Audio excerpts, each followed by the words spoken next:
Jim Massey, welcome to Listening with Leaders. You are a Chief Sustainability Officer and all about saving the world from ourselves. And you can be found at jimmassey.co. Welcome to the show. Thank you, Doug. It's an honor to be here, and I appreciate you inviting me to have this conversation. Thank you. So let's start off with telling us a little bit about your backstory and how you got into this sustainability business. Well, Doug, I can tell you when I was a child, I wasn't thinking this is what I'm going to do, right?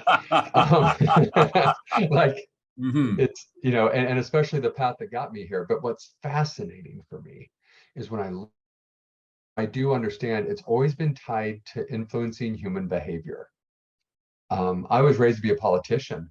I remember being in the third grade working, to try to help Congressman Skelton get elected in Lexington, Missouri. Wow. Fast forward, when I decided I didn't want to do politics after interning at the White House or spending a summer at the White House, I got into consumer marketing and sales and spent a decade there where I learned the importance of positioning an idea to get people to start changing behavior.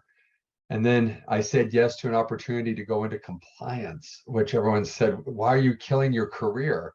But someone gave me a challenge to take something about human behavior and help it change for good.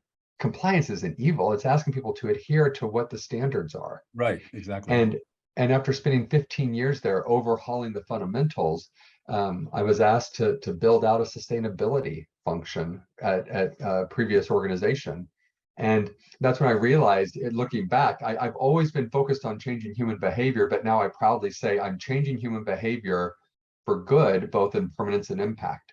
So I sum myself up as a behavioralist. Wow. Interesting. And here you are today working and consulting with people to help them help companies and organizations build sustainability programs. And so when we talk about sustainability, what exactly are we talking about? So for me, it's about unleashing people and planet to do what they were intended to do and not try to control it. And Doug, that sounds really ridiculous, but humans are part of a larger system, but we with our brains try to make sense out of the chaos that surrounds us, and so we create built systems. Those built systems are educational, they're business, they are government, right?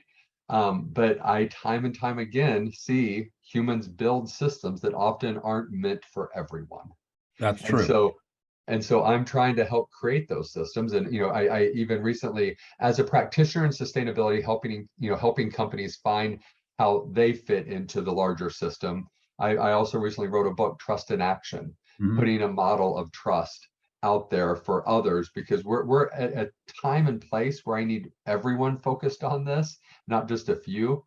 And so my ideas are open forum to anyone interested. So tell us about your book, Trust in Action. I mean, Trust is like a critical component of human interaction.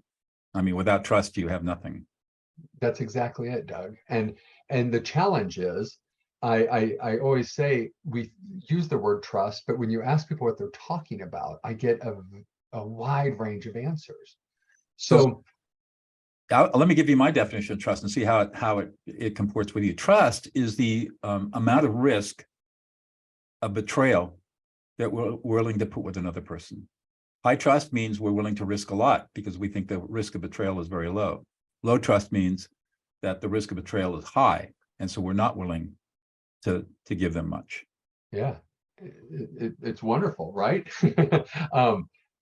What's interesting for me, and I've never thought about trust as risk before, if I'm being completely honest. And this is a risk guy. I'm a governance guy, right? And sustainability, they often refer to it as environmental social governance. Right. And I always say I'm a G, right? I'm not an environmentalist. I've become that, and I've become a social justice warrior, but I truly am rooted in governance, right, and just being able to oversee. And so I'm sitting here fascinated. I never thought about trust on a risk register before. For me, trust is just, it's so innate. It's it when it's there and when it's not. Right. And so that's right. I wanted to make it, I want to make it more concrete. There you go. I developed a trust. I'm sorry to interrupt because you're on a roll. Go. Okay. So I developed a trust model. that is, foundational, and it's rooted. I always say I'm a scholar practitioner. I was trained academically to always think and not just do. And so, I've had the pleasure of amazing coaches and multiple books on trust, but they were often 9 steps or 4 pieces. And as a behavioralist, I know we remember in odds, so I always boil things down to 3. Mhm. So for me, I've taken all this academic research and my practice as a executive on the front lines of business, and I've boiled down trust into 3 building blocks of can, care, do. And these elements must coexist at any given time, and any imbalance breaks trust. And so trust is the currency of human interaction. And it's not just when 2 or more meet, it's also trusting yourself. And so the book explores this model that I was able to piece together during grad school for myself, and what I used to transform myself, to transform my teams, to transform the world, to give people the ability to start trusting themselves at a time when society is saying we're losing trust in the systems Right. that we have built for generations. Interesting. And I come to the trust issue as a pivotal. I'm a lawyer turned peacemaker. Yes. And so when I'm working in I'm either facilitating difficult conversations or I'm mediating difficult conflicts. There is no trust between the parties. Yes. And the only way we can come to resolution is to rebuild trust. And so that's why I look at it from a risk perspective. Mm-hmm. How much risk of betrayal are you willing to take? And how do we lower that risk? Yes. So that you feel like you can work with this other person. Yeah. What's really interesting is a colleague of mine, Paul Zak, who's a graduate professor at the Claremont Colleges in Southern California, did a groundbreaking study back in the early 2000s that showed that trust is mediated by the neurotransmitter oxytocin in the brain. High levels of oxytocin, high levels of trust. Low levels of oxytocin, low levels of trust. And how have humans over the millennia developed trust? Well, one way you can develop trust is by touching each other, because a little bit of, you just touch, shake hands, it releases a little bit of oxytocin.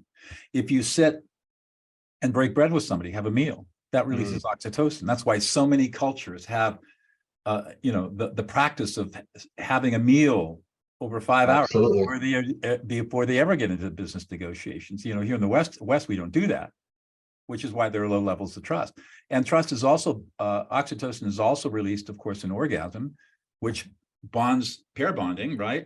Yes. For our survival, to reproduce, and also lactation. So when a baby breastfeeds child, mama, the mom gets an oxytocin release to bond to the right. baby. That's how powerful this stuff is. It is, and how primitive and sophisticated simultaneously it is. It's built into our being. It absolutely. Right. And it's interesting when you talk about the mitigation of risk and being able to deal with others. As you were talking, I think that is part of my model about the care. Does the other person have my best interest at heart? And that's one of the 3 elements that I boiled down to is, being able to convey that you actually are. And I know one of the big things you talk about is listening. Right. And so it's one thing, whether you're a leader, a company, to say, we will do X, Y, Z to save the world, but your actions, the do, don't match. That's right. Right. And so, that's why the do is so important. And the capability that I can is the skills, knowledge, and abilities to actually be able to accomplish the other 2. So they're all interconnected. And that's why I always talk about the 3 building blocks. That's right. So it's can, care, and do. Yes. But to me, the care is probably the most important, because if you are not listening and paying attention to what's going on, you can make things a lot worse. You can be a do-gooder and do bad, which we see a lot of.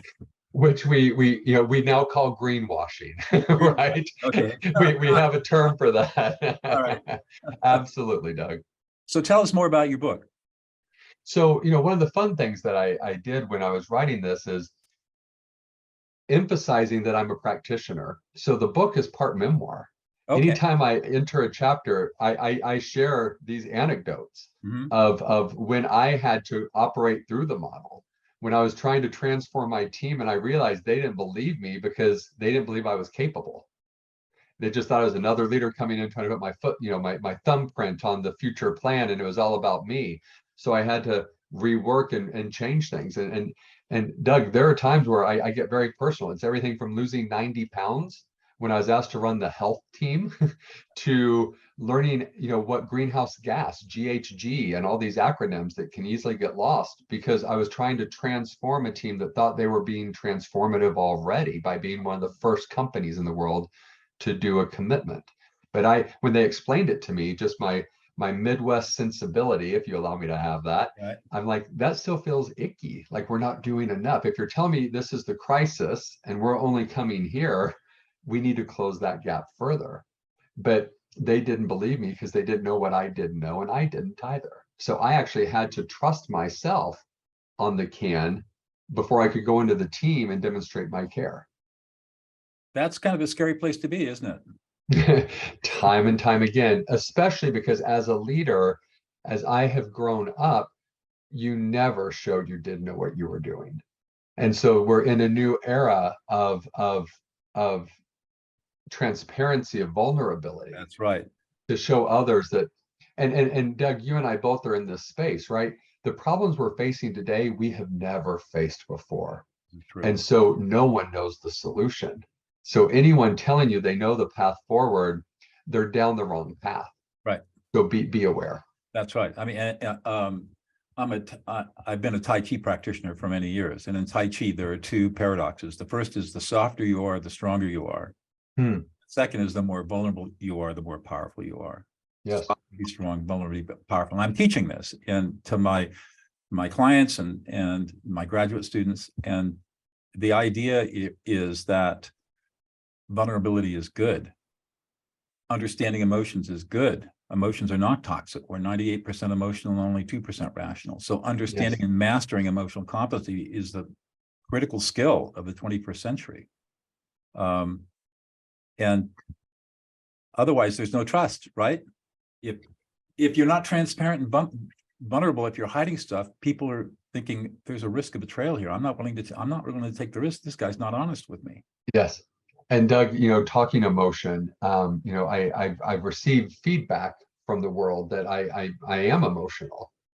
And I say, yeah, I am. What we're talking about is saving humanity, saving our shared planet. That's right. This isn't some light, like, I hope it works. It's, seeing, I no longer talk about climate change. We're in global heating. We've already progressed further than we should. And these are extreme weather events. These aren't episodic, just random things. This is man-made built systems. The natural system was working just fine, but we were trying to control it and take from it and declare it's all going to be okay if we just keep growing. And it's the opposite. And so there are many days because of my sadness and the emotion, it then motivates me to come back and keep talking and fighting for that, which I do believe we can correct within the built systems we have caused this. What kind of resistance do you get to your message? It's always fascinating. It ebb and flows. Some days it's from my immediate family at Christmas dinner, because some think that, well, during the Ice Age, they throw out these extreme things because what we're talking about, I always come back to, and I personally see a rise of conspiracy theories, right? but you see so many complex topics. Right. And so time and time again, Doug, I just always have to come back and try to listen to what it is they're trying to say. Right. Yes, they're gonna say, "Oh, Jim, that's not truthful. That's extreme. You're East Coast elite or Western elite if I'm in different parts of the world." And so I just have to take a step back, listen to their underlying concern, which takes me much more into the care of building trust, hearing their real desire, and then matching that I've heard them. I understand what they're going. And then 9 out of 10 times, once I stop trying to push my agenda, moving from the advocacy to the inquiry, then I'm able to really start moving the conversation to gain their alignment. There you go. So, and what you find, and I think this is true with a lot of issues, but climate change is certainly one of them, is number one, there's fear, underlying fear. Number two, confusion, because as you point out, it's extremely complex, and most people do not have the bandwidth to understand, even begin to grasp the complexity. So they simplified, and that's where the conspiracy theories come from. Conspiracy theories are nothing more than simplified beliefs that are explanatory in nature, and they soothe people's fear and anxiety. So they just jam onto it, and Yes. they're hard to break once they're embedded in the brain. Yeah. But that's the cause of it. And I think the way you approach it is perfect. I call it listening people into existence. Yes. Listen people into existence, listen to their emotions, not their words, and reflect their emotions until they feel deeply understood. Then they're ready to receive new information. Right. That is tangible. And then the other thing too, Doug, is being a student myself, learning the topics. Right. And Because it's when complex. it is, when we talk about, I'm looking around here, I try to eliminate my waste, but I still know that I have more waste than I should. And this is from someone very aware and conscientious about what I'm doing. So you can imagine someone, one of my favorite examples is when I was trying to get a recycling program in India. And one of the employees shared with me, but I've worked so hard to have the status not to have to use something old. But the whole idea that a water bottle like this was a status symbol of a negative one because it meant you couldn't afford to buy new. Boy, that started to really click with me. Yeah. What I was coming after wasn't an ignorance, but a social norm that we had to start to try to address within the organization. I mean, and that makes perfect sense. I mean, you think of people who have lived in poverty for generations, and for them, new is a wealth identifier. It's a status symbol. Yes. And the idea of recycling or reusing old stuff is, well, that's what we've been doing for generations. A sign of poverty, something I've worked hard to get out of. That's right. So there's so much of this stuff is just culturally embedded in people. And I mean, you can look at other cultures where they just believe they just believe they can take from the land and from our environment with no consequence. Yes. Because I was going to the thought came to me, that's because they don't see a future. They live in a government, or they live in a regime where there is no future. It's just all right now. So I'll take what I can get, and I don't care about the future. A personal identity of sheer survival for self. That's right. Right. And, it's one of the things that, one of the things I try to emphasize to people a lot is trust. The three building blocks that I propose as foundational to trust then allows, once you understand the three variables at play, lets you put trust into action at the levels at which. And so I always say trust exists at the self, at the team, and at the system. So in this case, those individuals who are just looking on survival is just take care of me. Right. And then the downside that I'm also seeing at the systemic level, like if you take the United States, I feel society as a whole is still just focused on me. We've lost the collective. And that's where I do enjoy getting out of my bubble sometimes to see societies where the collective still dominates. Right. And that's always, it gives me hope, to come back into the US and to have those conversations. Right. That, we are a United States. And so how do we find our footing out of that white noise that can so easily paralyze us to think we don't have power? That's right. I teach a process is how to have a calm conversation with the politically polarized. Mm-hmm. In that process, it's all about listening, and you ask 4 questions. What are all the life events that led you to have the beliefs that you have today? Yes. How do your beliefs help you in your everyday decision making? What do you do when you confront people who have different beliefs than you? And how should our society be organized to accommodate all these different beliefs that may be polar opposites? Yes. And if you ask those 4 questions from a place of all you're going to do is listen and reflect, you will find that you have more in common with somebody who you think has views that are just repugnant than you ever imagined. And we learn that there are external factors that are trying to drive us apart for profit and absolutely power. And we have to learn to ignore those outside forces and come back to the humanity and the connection that we share. Yeah, come back to our commonality, come back to the common ground. I mean, of course we're going to have differences. Of course we're going to have disagreements, but those disagreements are in the context of a huge shared commonality. And we can always agree to disagree. We can always find a way to move forward together, even though we may have sharp disagreements. It's always Yes, possible. Peace is always possible.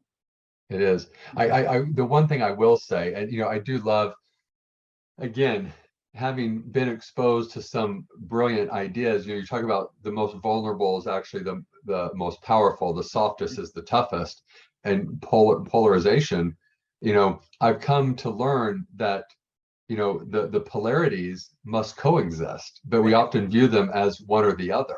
That's right. And you can't fix a polarity, you can only manage it. yes. And there's a book called Polarity Management, was out many years ago, that was very influential in my master's degree study. And we learned that when you manage a polarity well, good things happen. If you manage a polarity poorly, then bad things happen. So you have to Yes. learn how to manage polarities appropriately. And the one that did it for me was love and hate. There you go. Happiness and sadness, right? You cannot know one without the other. That's And right. so it's why they must coexist. That's right. And inhale, exhale was the physicality one that got me into the understanding. But then as the coach that I had was walking me through. And so I think that is the important thing, is being able to recognize when it's a polarity and not trying to go on the pendulum and embrace it.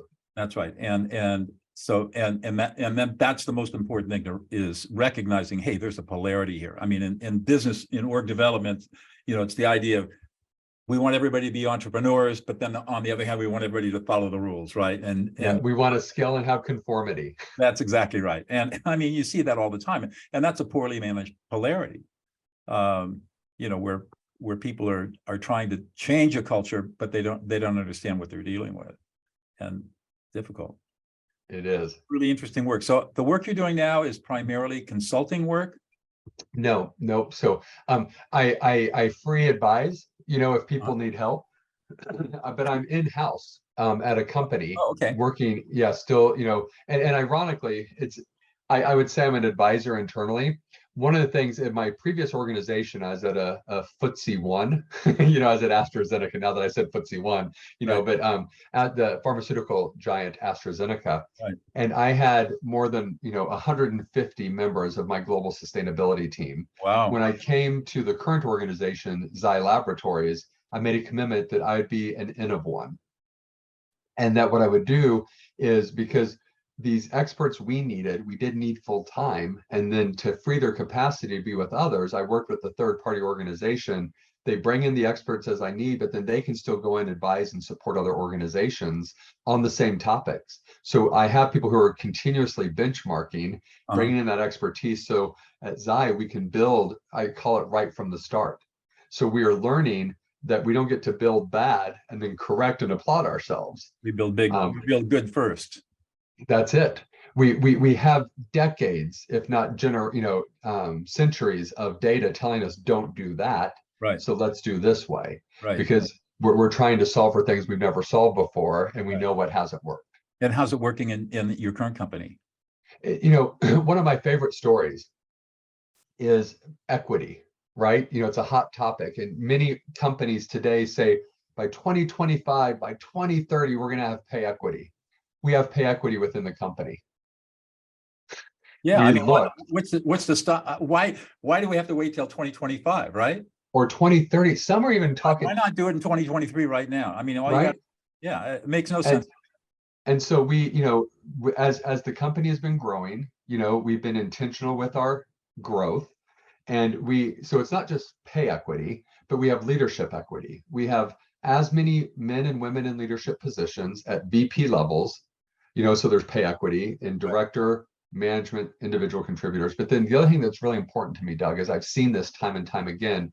I'm in the soft side of the business and sustainability. Right.